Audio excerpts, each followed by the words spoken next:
विरारमधील विवा कॉलेजमध्ये नवरात्रीनिमित्त आयोजित करण्यात आलेल्या गरब्यात सध्या मोठा वाद निर्माण झाला आहे. सोशल मीडियावर दोन विशिष्ट धर्मातील तरुणांचा अश्लील चॅट व्हायरल झाल्याने खळबळ उडाली आहे. या चॅटमध्ये गरब्यात येणाऱ्या मुलींविषयी अत्यंत आक्षेपार्ह मजकूर लिहिण्यात आला आहे. या प्रकरणानंतर पालक आणि विद्यार्थी यांच्यामध्ये प्रचंड संताप व्यक्त होत आहे. विवा कॉलेजच्या प्रांगणात खासगी संस्थेकडून गरब्याचे आयोजन करण्यात आले होते.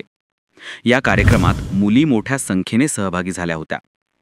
दरम्यान सोशल मीडियावर दोन विशिष्ट धर्मातील तरुणांनी एकमेकांची संभाषण करत अश्लील चॅट केलं. या चॅटमध्ये मुलींना लक्ष्य करून त्यांच्याबद्दल अत्यंत असभ्य आणि घाणेरडी भाषा वापरण्यात आली. एवढंच नाही तर मुलींशी कशी जवळीक साधता येईल, रात्री कॉलेजमधील कोणता मजला रिकामा मिळू शकेल याचाही उल्लेख या संभाषणात करण्यात आला होता. या धक्कादायक मजकुराचे स्क्रीनशॉट्स सोशल मीडियावर व्हायरल झाल्यानंतर एकच खळबळ उडाली आहे.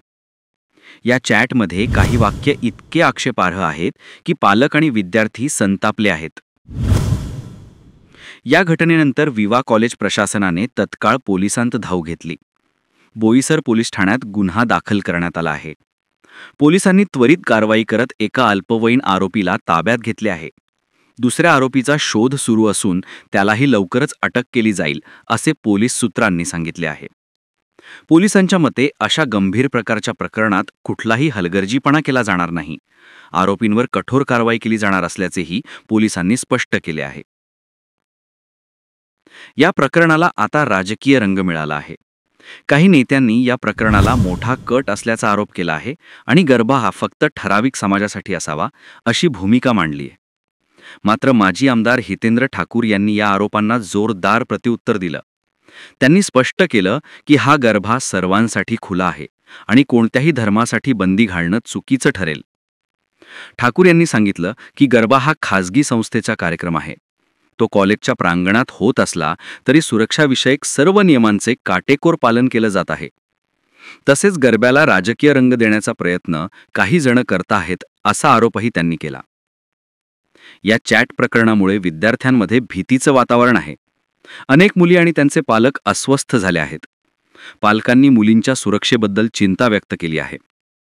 काही विद्यार्थ्यांनी माध्यमांशी बोलताना म्हटलं की एका दोन तरुणांच्या गैरजबाबदार कृत्यामुळे संपूर्ण महाविद्यालयीन उत्सवावर सावली पडते आहे. सध्या या प्रकरणाचा तपास सुरू आहे. आरोपींवर कठोर कारवाईची मागणी होत आहे. कॉलेज प्रशासन, पोलीस यंत्रणा आणि स्थानिक नेते मंडळी या घटनेवर लक्ष ठेवून आहेत. या घटनेमुळेच एक गंभीर प्रश्न उभा राहतो. आजच्या तरुणांचा सोशल मीडियाकडे पाहण्याचा दृष्टिकोन नेमका कुठे चालला आहे? सोशल मीडियाचा गैरवापर करून महिलांबद्दल अश्लील भाषा वापरणं हा प्रकार केवळ कायदेशीरदृष्ट्या गुन्हा नाही तर समाजासाठीही घातक आहे. आता या प्रकरणात पुढील टप्प्यात कोणते नवे खुलासे होतात हे पाहणं महत्त्वाचं ठरणार आहे. आमच्या चॅनलला सबस्क्राईब करा, लाईक करा, शेअर करायला विसरू नका.